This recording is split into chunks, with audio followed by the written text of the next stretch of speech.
Audio 2 विवाद से परे ईश्वर का अस्तित्व। लेखक वेदमूर्ति तपोनिष्ठ पंडित श्री राम शर्मा आचार्य। आत्मा परमात्मा से कैसे मिले? मनुष्य की चेतन सत्ता में मूलतः वह क्षमता मौजूद है जिसके सहारे वह अपने स्थूल, सूक्ष्म और कारण शरीरों का समुचित उपयोग कर सके। यह क्षमता उसने खो दी है। वह प्रसुप्त, विस्मृत एवं उपेक्षित गर्त में पड़ी रहती है, किसी काम नहीं आती। इसके बिना प्रगति रथ किसी भी दिशा में महत्वपूर्ण यात्रा कर नहीं पाता। मात्र जीवन निर्वाह क्रम पूरा होते रहने भर का लाभ उस क्षमता से उठा सकना संभव होता है। यह उस प्रचंड क्षमता का एक अत्यंत स्वल्प अंश है। विपुल रत्न भंडार के अधिपति को मात्र पेट भरने और तन ढकने जितने साधन उपलब्ध हो सके तो यह उसके लिए दुर्भाग्य की ही बात है। इस स्थिति का अंत करके स्वसंपदा का ज्ञान और उपयोग कर सकना आत्मविज्ञान की सहायता से संभव है। योगाभ्यास की टॉर्च और तपश्चर्या की कुदाली लेकर अपनी इसी पैतृक संपदा को उपलब्ध करने का प्रयास किया जाता है। व्यामोह ही भव बंधन है। भव बंधनों में पड़ा हुआ प्राणी कराहता रहता है और हाथ पैर बंधे होने के कारण प्रगति पथ पर बढ़ सकने में असमर्थ रहता है। व्यामोह को माया कहते हैं। माया का अर्थ है नशे जैसी खुमारी, जिसमें एक विशेष प्रकार की मस्ती होती है, साथ ही अपनी मूल स्थिति की विस्मृति भी जुड़ी रहती है। संक्षेप में विस्मृति और मस्ती के समन्वय को नशे की पीनक कहा जा सकता है। चेतना की इसी विचित्र स्थिति को माया, मूढ़ता, अविद्या, भव बंधन आदि नामों से पुकारा जाता है। शरीर के साथ जीव का अत्यधिक तादात्म्य बन जाना ही आसक्ति एवं माया है। होना यह चाहिए कि आत्मा और शरीर के साथ स्वामी सेवक का, शिल्पी उपकरण का भाव बना रहे। जीव समझता रहे कि मेरी स्वतंत्र सत्ता है। शरीर रूप वाहन, साधन प्रगति यात्रा की सुविधा भर के लिए मिले हैं। साधन की सुरक्षा उचित है, किंतु शिल्पी अपने को अपने सृजन प्रयोजन को भूलकर उपकरणों से खिलवाड़ करते रहने में सारी सुधि बुद्धि खोकर तल्लीन बन जाए तो यह स्थिति दुर्भाग्यपूर्ण ही होगी। तीनों शरीर तीन बंधनों में बंधते हैं। स्थूल शरीर इंद्रिय लिप्सा में, वासना में, सूक्ष्म शरीर संबंधियों तथा संपदा के व्यामोह में, कारण शरीर अहंता के आतंक फैलाने वाले उद्दत प्रदर्शनों में। इस प्रकार तीनों शरीर तीन बंधनों में बंधते हैं और आत्मा उन्हीं में तन्मय रहने की स्थिति में स्वयं ही भव बंधनों में बंध जाती है। यह लिप्सा लालसाएं इतनी मादक होती हैं कि जीव उन्हें छोड़कर अपने स्वरूप एवं लक्ष्य को ही विस्मृति के गर्त में फेंक देता है। वेणुनाद पर मोहित होने वाले मृग बधिक के हाथों पड़ते हैं। पराग लोलुप भ्रमर कमल में कैद होकर दम घुटने का कष्ट सहता है। दीपक की चमक से आकर्षित पतंगे की जो दुर्गति होती है वह सर्वविदित है। लगभग ऐसी ही स्थिति व्यामोह ग्रसित जीव की भी होती है। उसे इस बात की न तो इच्छा उठती है और न फुर्सत होती है कि अपने स्वरूप एवं लक्ष्य को पहचाने। उत्कर्ष के लिए आवश्यक संकल्प शक्ति जगाई जा सकती तो इन महान प्रयोजन के लिए मिली हुई विशिष्ट क्षमताओं को भी खोजा जगाया जा सकता था, किंतु उसके लिए प्रयत्न कौन करे, क्यों करे? जब विषयानंद की ललक ही मदिरा की तरह नस नस पर छाई हुई है तो ब्रह्मानंद की बात कौन सोचे, क्यों सोचे? इस दुर्गति में पड़े रहने से आज का समय किसी प्रकार कट भी सकता है, पर भविष्य तो अंधकार से ही भरा रहेगा। विवेक की एक किरण भी कभी चमक सके तो उसकी प्रतिक्रिया परिवर्तन के लिए तड़पन उठने के रूप में होगी। प्रस्तुत दुर्दशा की विडंबना और उज्जवल भविष्य की संभावना का तुलनात्मक विवेचन करने पर निश्चित रूप से यही उमंग उभरेगी कि परिवर्तन के लिए साहस जुटाया जाए। इसी उभार के द्वारा अध्यात्म जीवन में प्रवेश और साधना प्रयोजनों का अवलंबन आरंभ होता है। परिवर्तन का प्रथम चरण है बंधनों का शिथिल करना, आकर्षणों के अवरोधों से विमुख होना, आसक्ति को वैराग्य की मनःस्थिति में बदलना। इसके लिए कई तरह के समय परक उपायों का अवलंबन करना पड़ता है। साधना रुचि परिवर्तन की प्रवृत्ति को उकसाने से आरंभ होती है।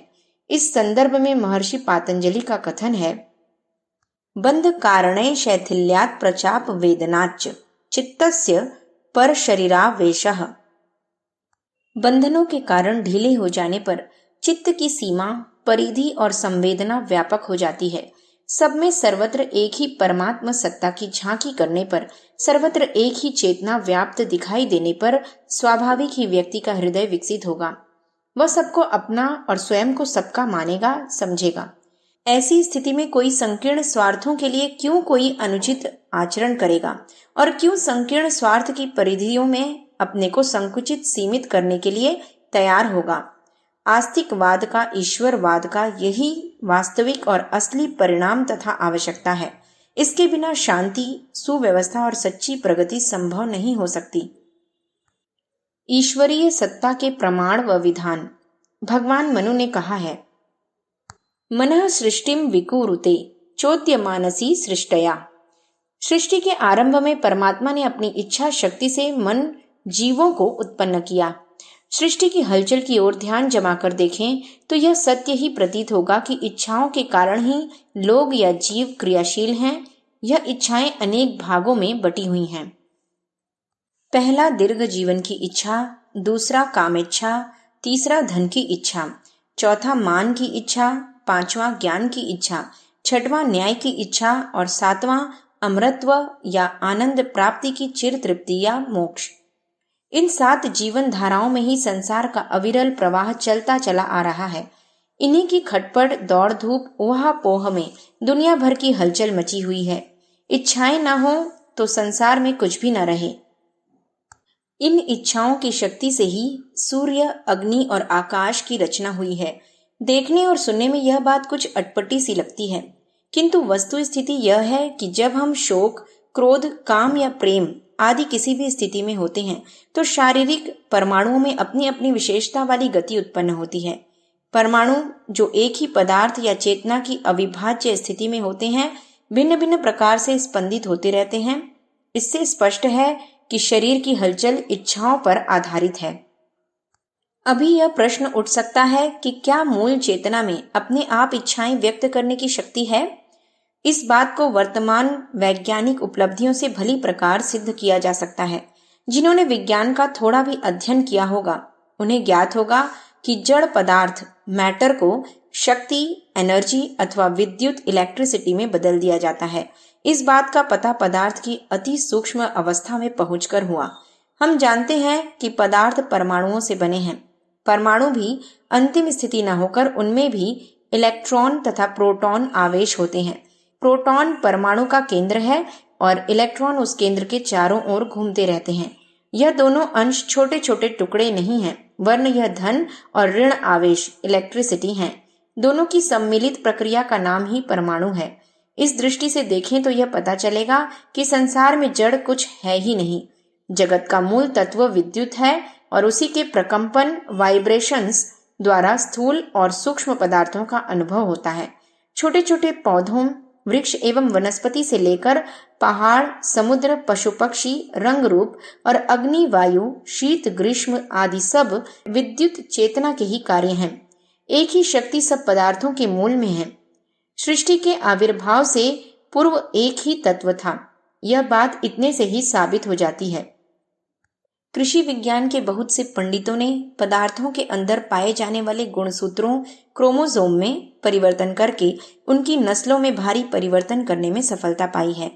दिल्ली में प्रसिद्ध वैज्ञानिक डॉक्टर G.R. राव ने मकोई के गुणसूत्रों पर कोल्चिसाइन क्रिया के द्वारा प्रभाव डालकर उसे टमाटर किसी नस्ल में परिवर्तित कर दिया। संकर से हीरा बनाया गया है, पर वह वास्तविक हीरे से महंगा पड़ता है। इससे भी यही जान पड़ता है कि स्वार्थ की मौलिक चेतना विघटित और संगठित होकर नए नए पदार्थों का निर्माण कर लेती है। यहाँ वह लगेगा कि यह प्रयोग मानवकृत है। फिर मूल तत्व की अपनी इच्छा का क्या महत्व रहा? वैज्ञानिक यह बताते हैं कि परमाणु में इलेक्ट्रॉन चक्कर लगाते लगाते एकाएक अपना स्थान बदल देता है, जिसका कोई कारण नहीं होता। उसका यह स्थान परित्याग कार्यकरण सिद्धांत लॉ ऑफ काजेशन से परे होता है। अर्थात विद्युत जहाँ एक बद्ध तत्व है, वहाँ उसकी अपनी इच्छा और चेतनता भी है, भले ही वह विद्युत तत्व से कोई सूक्ष्मतर स्थिति हो और अभी उसका अध्ययन एवं जानकारी वैज्ञानिकों को नहीं हो पाई हो। इस मौलिक स्वाधीनता को लॉ ऑफ इनडिटर्मिनेसी के नाम से पुकारा जाता है और उसी के आधार पर अब वैज्ञानिक भी कहने लगे हैं कि विश्व की सभी वस्तुएं एक दूसरे से संबद्ध, परस्पर अवलंबित और एक ही संगठन में पिरोई हुई हैं। प्रकृति में पूर्ण व्यवस्था और नियमबद्धता है और वह सब किसी विश्वव्यापी स्वेच्छाचारी शक्ति के ही अधीन है। हम उसका स्वरूप भले ही समझ न पाते हों, पर उस सत्ता के अस्तित्व को इनकार नहीं कर सकते। उसी ने अपनी इच्छा से धरती में पुरुष तत्व को पैदा किया। जब अनेक इच्छाएं जीवधारियों के रूप में उत्पन्न हुई तो उसमें शक्ति और इच्छा बल के कारण परस्पर संघर्ष हुआ। एक जीव दूसरे को खाने और सताने लगा। उससे थोड़े ही दिन में सृष्टि का अंत दिखलाई देने पर ईश्वरीय सत्ता को किसी सर्वशक्ति संपन्न जीवधारी के उत्पन्न करने की कल्पना सूझी होगी। मनुष्य का आविर्भाव उसी इच्छा का परिणाम लगता है। मनुष्य में ही वह क्षमता है जो उपरोक्त सातों इच्छाओं के क्रम और अनुशासन, न्याय एवं व्यवस्था बनाए रख सकता है, क्योंकि उसके लिए प्रत्येक उचित शक्ति भगवान ने उसे दी है, जो और कुछ किसी भी प्राणी को नहीं दी। यदि मनुष्य इस बात को भावनाओं की गंभीरता में उतरकर समझता नहीं और स्वयं भी पाशविक आचरण करता है, उसे उस योनि में जाने का दंड विधान अनुचित नहीं है। उत्तराधिकार में पाए हुए साम्राज्य और शक्तियों को मनुष्य जैसा विवेकशील प्राणी अपने स्वार्थ में लगाए और विश्व व्यवस्था या ईश्वरीय आदेश का पालन न करे तो यह दंड मिलना उचित ही है। विश्व व्यवस्था, प्रकृति मर्यादा को ही ईश्वरीय विधान कहा जाता है। अब तो विज्ञान भी इस नियम विधान की पुष्टि करने लगा है। ईश्वर एक व्यवस्था नियम। विज्ञान क्षेत्र के युग ऋषि आइंस्टाइन ने ईश्वर के अस्तित्व संबंधी प्रश्नों का उत्तर देते हुए एक भेंटकर्ता से कहा था, मेरी दृष्टि में ईश्वर इस संसार में संव्याप्त एक महान नियम है। मेरी मान्यता के अनुसार ईश्वरीय सत्य अंतिम सत्य है। यूं उसका स्पष्ट रूप निर्धारित कर सकना आज की स्थिति में अत्यंत कठिन है। इसकी खोज जारी है। अंतिम सत्य की खोज ही विज्ञान का परम लक्ष्य है। अपने मार्ग पर चलते हुए विज्ञान ने जो तथ्य ढूंढे और सत्य स्वीकार हैं, उन्हें देखते हुए भविष्य में और बड़े सत्यों का रहस्योद्घाटन होता रहेगा। यह कार्य वैज्ञानिक शोध पद्धति से ही संभव है। सिद्धांतों, यंत्रों और आविष्कारों में विज्ञान झांकता भर दिखाई देता है। उन्हें उसकी उपलब्धियां भर कह सकते हैं।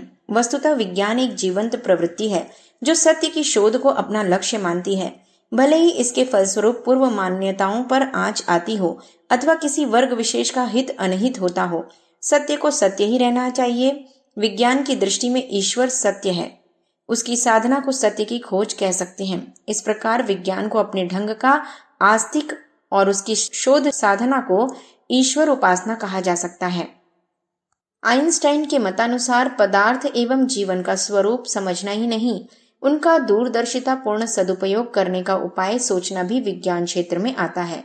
तत्व दर्शन को विज्ञान की एक शाखा मानते हैं और जीवन क्षेत्र में रुचि रखने वालों को परामर्श देते हैं। जिज्ञासा को जीवंत रखो और सोचो कि तुम क्या कर रहे हो। श्रेष्ठ व्यक्ति बनने का प्रयत्न करो, बिना दिए पाने का प्रयत्न मत करो। श्रेष्ठ व्यक्ति जीवन से अथवा व्यक्तियों से जितना लेता है, उनसे अनेक गुना उन्हें वापस करने के प्रयत्न में लगा रहता है। केनोपनिषद के ऋषि ने परब्रह्म की व्याख्या आइंस्टाइन से मिलती जुलती ही कही है। उसका प्रतिपादन है, यन्न मनसा न मनुते येनाहुर्मनो मतम तदेव ब्रह्म त्वं विद्धि नेदम यदीदमुपासते यच्चक्षुषा न पश्यति येन चक्षुषीं पश्यति तदेव ब्रह्म त्वं विद्धि नेदम यदीदमुपासते यच्छ्रोत्रेण न शृणोति येन श्रोतमिदं श्रुतं तदेव ब्रह्म त्वं विद्धि नेदं यदीदमुपासते यत्प्राणेन न प्राणीति येन प्राणः प्रणीयते तदेव ब्रह्म त्वं नेदं यदीदमुपासते। अर्थात परब्रह्म ऐसा कोई विचारणीय पदार्थ नहीं जिसे मन द्वारा ग्रहण किया जा सके। वह तो ऐसा तथ्य है जिसके आधार पर मन को मनन शक्ति प्राप्त होती है। उस परम तत्व की सामर्थ्य से ही मन को मनन कर सकने की क्षमता प्राप्त होती है। वह परब्रह्म ही नेत्रों को देखने की, कानों को सुनने की, प्राणों को जीने की शक्ति प्रदान करता है। परब्रह्म ऐसा नहीं है जिसे इंद्रियों से देखना और मन से समझना संभव हो सके। वह सर्वांतरयामी और निरपेक्ष है। वह कोई देवता नहीं है और न वैसा है जिसकी परब्रह्म नाम से उपासना की जाती है। मुंडकोपनिषद के ऋषि का अभिमत भी इसी से मिलता जुलता है।